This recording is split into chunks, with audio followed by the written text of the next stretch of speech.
Hello everyone, आप सभी का प्रबुद्ध का चैनल में स्वागत है। जैसा कि हम लोगों ने शुरू किया था एनर्जी के ऊपर, ऊर्जा के ऊपर वीडियोस, तो आज ऊर्जा के ऊपर वीडियोस का दूसरा भाग है और इस भाग में हम काइनेटिक एनर्जी और पोटेंशियल एनर्जी के बारे में जानेंगे, यानी कि गतिज ऊर्जा और स्थितिज ऊर्जा के बारे में जानेंगे। हम लोगों ने पिछले वीडियो में भी बताया था, हमने ये देखा था कि ऊर्जा को न बनाया जा सकता है न नष्ट किया जा सकता है, इसका सिर्फ रूप परिवर्तन होता है। यानी कि अगर हम ये दो ऊर्जा की बात करें, गतिज ऊर्जा और स्थितिज ऊर्जा के बारे में, तो हम ये देखेंगे कि गतिज ऊर्जा स्थितिज ऊर्जा में चेंज हो जाती है और स्थितिज ऊर्जा गतिज ऊर्जा में चेंज हो जाती है। तो ये दोनों ऊर्जा है क्या, ये हम लोग देखते हैं। ये ऊर्जा के बारे में थोड़ी बातें। तो हम लोगों ने पहले ही बात किया था कि ऊर्जा इस संसार के हर एक शक्ति को चलाती है, यानी कि ये एक ऐसी शक्ति है जिसमें ये हर एक चीज को चलाती है। अगर कोई चीज है तो ऊर्जा है। सृष्टि की हर वस्तु में ऊर्जा का संचार है और हमारे ऊर्जा का जो मुख्य स्रोत है वो सूरज है। सूर्य पृथ्वी पे ऊर्जा का संचार करता है, यानी कि हमारे पेड़ पौधे, पशु पक्षी, मैं, आप, ये सभी लोग जो हैं सूर्य की ऊर्जा के बिना होना मुश्किल था। तो हमारे धरती का जो मुख्य ऊर्जा का स्रोत है वो सूरज है।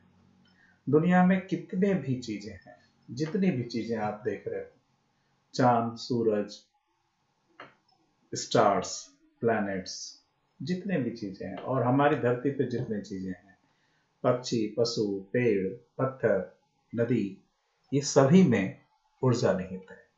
ये किसी न किसी रूप में इनमें ऊर्जा है और ये हम देखेंगे। ठीक है, तो सबसे पहले हम बात करते हैं ऊर्जा के दो प्रकार की।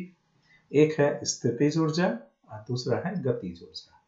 तो स्थितिज ऊर्जा क्या है? मतलब स्थितिज ऊर्जा, ऊर्जा ये वस्तु जिस भी अवस्था में है, उस अवस्था में होने के लिए, उस अवस्था में होने के कारण जो उसमें ऊर्जा है उसको स्थितिज ऊर्जा कहते हैं। अब कोई वस्तु रुकी हुई है, अगर वो रुकी हुई है तो उसमें रुकने के कारण ऊर्जा है। कोई वस्तु ऊपर में टंगी हुई है तो उस वस्तु में वो टंगने के कारण ऊर्जा है। और अगर उस ऊर्जा वो रुकी हुई है और रुके हुए होने के कारण अब उसमें ऊर्जा है, तो वैसी ऊर्जा को हम स्थितिज ऊर्जा कहते हैं। अब देखो, ऊर्जा को अगर आप अवस्था चेंज करोगे, अगर ऊर्जा की अवस्था, यानी कि अगर कोई वस्तु रुकी हुई है और आप उसको चलाना चाहते हो तो आपको कार्य करना पड़ेगा। यानी कि कार्य करना मतलब ऊर्जा को खर्च करना। मतलब आपने कार्य किया और वो वस्तु को चलाया तो आपने जो ऊर्जा खर्च किया वो उस वस्तु में परिवर्तित हुआ। तो इस तरह से हम देखेंगे स्थितिज ऊर्जा, यानी कि कोई भी वस्तु किसी रुकी हुई अवस्था में कहीं भी टिकी हुई है, चाहे वो टंगी हो, जैसे पेड़ में फल लटके हैं तो उसमें क्या, कौन सा ऊर्जा है? स्थितिज ऊर्जा। लेकिन जैसे ही वो टूट के गिरने लगते हैं तो स्थितिज ऊर्जा फिर बदल जाता है गतिज ऊर्जा में। खैर, तो गतिज ऊर्जा किसे कहेंगे? तो गतिज ऊर्जा वस्तु की वो ऊर्जा होती है जो उसके गति के कारण होती है। अगर एक वस्तु गति में है तो गति के कारण जो उसमें ऊर्जा है उसको हम गतिज ऊर्जा कहते हैं, यानी कि काइनेटिक एनर्जी। तो गतिज ऊर्जा काइनेटिक एनर्जी, स्थितिज ऊर्जा पोटेंशियल एनर्जी। अब यहाँ आप अगर एक बॉल को देखो, ये बॉल यहाँ से जा रहा है, जब ये चल रहा है तो इसमें काइनेटिक एनर्जी, लेकिन ये जब इस शिखर पे पहुंचता है तो इसमें फिर से एक एनर्जी बन जाता है, वो है पोटेंशियल एनर्जी। लेकिन जब ये जैसे नीचे गिरने लगता है तो इसमें फिर से आ जाता है काइनेटिक एनर्जी। आप यहाँ बोल सकते हो कि यहाँ पे काइनेटिक एनर्जी जीरो नहीं हुआ है, क्योंकि काइनेटिक एनर्जी अगर जीरो हो जाएगा यहाँ शिखर पे तो ये रुक जाएगा। ये काइनेटिक एनर्जी जीरो नहीं हुआ है, लेकिन काइनेटिक एनर्जी कम हुआ है, अब पोटेंशियल एनर्जी बढ़ गया। लेकिन जैसे ही इधर आया यहाँ पोटेंशियल एनर्जी कम हो गया और काइनेटिक एनर्जी बढ़ गया, यानी कि गतिज ऊर्जा बढ़ गया और स्थितिज ऊर्जा कम हो गया। तो ऊर्जा किसी भी, गतिज ऊर्जा किसी पिंड की वो अतिरिक्त ऊर्जा है, मतलब किसी भी, कोई भी वस्तु का वो अतिरिक्त ऊर्जा है जो उसको चलने में मदद करता है। यानी कि वो चल रहा है तो ये ऊर्जा उसको मिल रहा है। यानी कि वो वस्तु अगर किसी वस्तु को ठोकर मारते हैं और वो सीधे आपसे सीधे में आगे जाता है तो उसको बोलते हैं रेखीय वेग। लेकिन आप ठोकर मारा पूर्व की तरफ और वो गया दक्षिण की तरफ तो इसको बोलते हैं कोणीय वेग। तो ये जो वेग है ये दोनों वेग का कारण वही होता है। अब अगर किसी वस्तु को हम बोलें कि उसमें गतिज ऊर्जा है तो उसको रोकने के लिए उतना ही बराबर का ऊर्जा हमको उसके विपरीत लगाना पड़ेगा। यानी कि कोई वस्तु के पास अगर मान लो कि 100 जूल का गतिज ऊर्जा है तो उसको रोकने के लिए 100 जूल का ऊर्जा हमको उसके विपरीत लगाना पड़ेगा।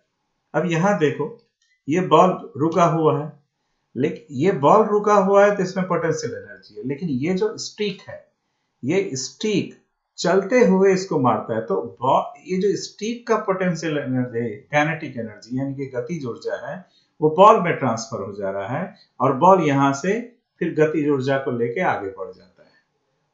ठीक इसी तरह से यहां देखो ये बॉलर बॉल फेंक रहा है सचिन तेंदुलकर को और सचिन तेंदुलकर रुके रुके बैट को बॉल नहीं रोक रहा है, उसने वो बैट ऊपर करता है फिर ऊपर से नीचे की तरफ लाता है फिर बॉल को मारता है।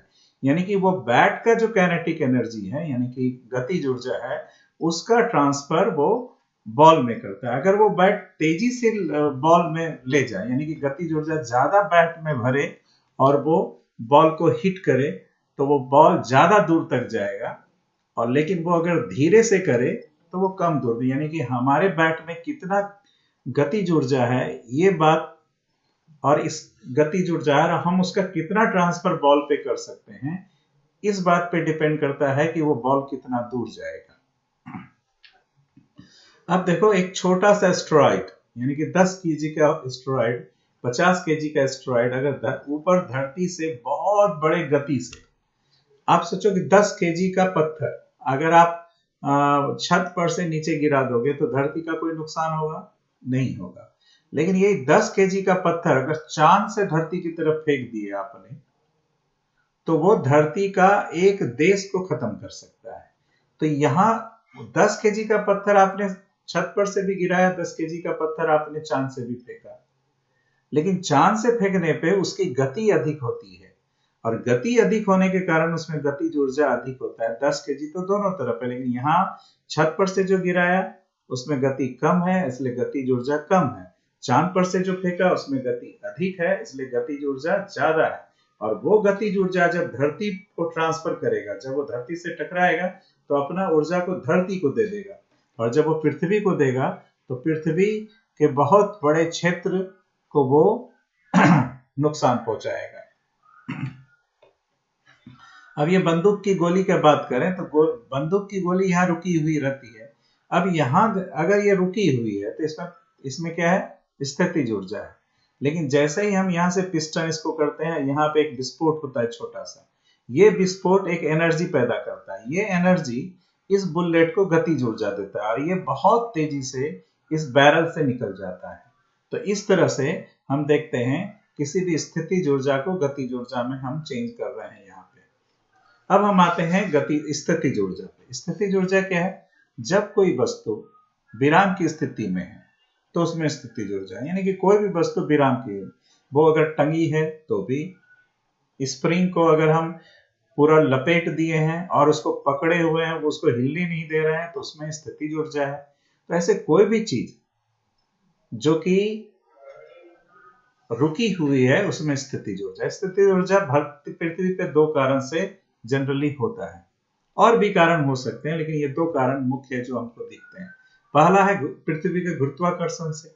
अगर कोई वस्तु को हम 2 मीटर ऊंचा खड़ा करके रखते हैं और उसको छोड़ेंगे तो जनरली जमीन पे आएगा। क्यों आएगा? क्योंकि गुरुत्वाकर्षण उसको, धरती का गुरुत्वाकर्षण उसको खींच रहा है और वही गुरुत्वाकर्षण के कारण वो वस्तु में गतिज ऊर्जा आ जाता है जब हम उसको छोड़ देते हैं। जब हम उसको होल्ड किए रहते हैं तो उसमें स्थितिज ऊर्जा होता है, लेकिन जैसे ही हम उसमें छोड़ते हैं तो उसमें गतिज ऊर्जा होता है। पहला तो बात है गुरुत्वाकर्षण के कारण और दूसरा बात है स्थिति के परिवर्तन के कारण। अब जैसे देखो ये आदमी धनुष पे कमान को चढ़ा के इधर खींच रहा है, इधर अगर ये खींच रहा है तो इसने इस कमान में स्थिति परिवर्तन किया है।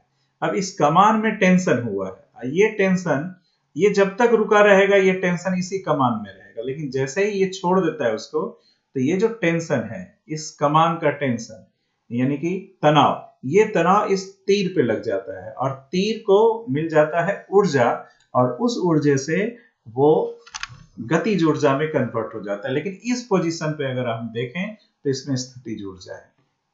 तो अगर वस्तु क्या, अगर बलून आप नीचे की तरफ प्रेस करते हो और प्रेस किए ही रहते हो तो वो उसी स्थिति में, लेकिन जैसे छोड़ते हो ऊपर की तरफ रबड़ को आप खींच के रखते हो और फिर छोड़ देते हो तो फिर वो वापस वो अपनी स्थिति में होता है। ये सारी चीजें जो है स्थितिज ऊर्जा का एग्जाम्पल है। अब ये पत्थर अगर इस जगह पे है तो इसमें स्थितिज ऊर्जा, लेकिन जैसे ही ये नीचे की तरफ गिरने लगा इसमें गतिज ऊर्जा आ गया। अब ये गतिज ऊर्जा कैसे कैसे होता है हम इस पिक्चर में देखेंगे। इस पिक्चर में देखते हैं, ये पत्थर यहाँ पे है तो यहाँ पे कौन सा ऊर्जा है, स्थितिज ऊर्जा है। इस पत्थर पे स्थितिज ऊर्जा है, लेकिन यहाँ पे गतिज ऊर्जा 0 है, यानी कि कोई भी गतिज ऊर्जा इसके ऊपर नहीं है। अब हम इस पत्थर को इस दीवार पर से नीचे गिराते हैं। इस पोजीशन में अगर हम देखें तो इसमें गतिज ऊर्जा है, लेकिन इसमें जो स्थितिज ऊर्जा है वो नहीं है। लेकिन जैसे जैसे ये नीचे की तरफ गिरते जाएगा वैसे इसका गतिज ऊर्जा कम होते जाएगा और इसमें स्थितिज ऊर्जा बढ़ते जाएगा। इस पोजीशन पे अगर हम देखें तो यहाँ गतिज ऊर्जा 0 हो जाता है और स्थितिज ऊर्जा बढ़ जाता है, यानी कि गतिज ऊर्जा पूरी तरह से स्थितिज ऊर्जा में ट्रांसफर हो जाता है। अब यहाँ पानी का टैंक अगर आप देखो, आपके घर में पानी का टैंक होगा, पानी को ऊपर चढ़ाने के लिए हमको मोटर का जरूरत पड़ता है, लेकिन पानी को नीचे लाने के लिए हमको मोटर की जरूरत नहीं पड़ती है, क्योंकि पानी जब ऊपर टंकी में होता है तो उसमें स्थितिज ऊर्जा अपने आप होता है और वो नीचे की तरफ आएगा ही। जैसे ही टैप आप खोलोगे वो पानी नीचे की तरफ बहना शुरू हो जाएगा, यानी कि स्थितिज ऊर्जा गतिज ऊर्जा में कन्वर्ट हो जाता है। अब इसमें से कुछ बातें हमको देखनी चाहिए। ऊर्जा का जो इकाई है, मतलब ऊर्जा को मापने का, जैसे वजन को मापने के लिए किलोग्राम है, उसी तरह ऊर्जा को मापने के लिए जूल होता है। दुनिया में सिर्फ ये 2 तरह की ऊर्जा है, यानी कि कितना भी तरह का ऊर्जा हो, रासायनिक ऊर्जा हो, एटॉमिक ऊर्जा हो, सोलर ऊर्जा हो, ये कितने भी तरह की ऊर्जा हो, ये सभी ऊर्जा इन्हीं 2 ऊर्जा का रूप है और हम बाद में इसको देखेंगे कि यही 2 ऊर्जा का रूप है। और आज हम इतना कह के ही आप लोगों से विदा लेते हैं। इसके साथ आपको मैं क्वेश्चन भेजूंगा, आपको उनका जवाब देना है। धन्यवाद।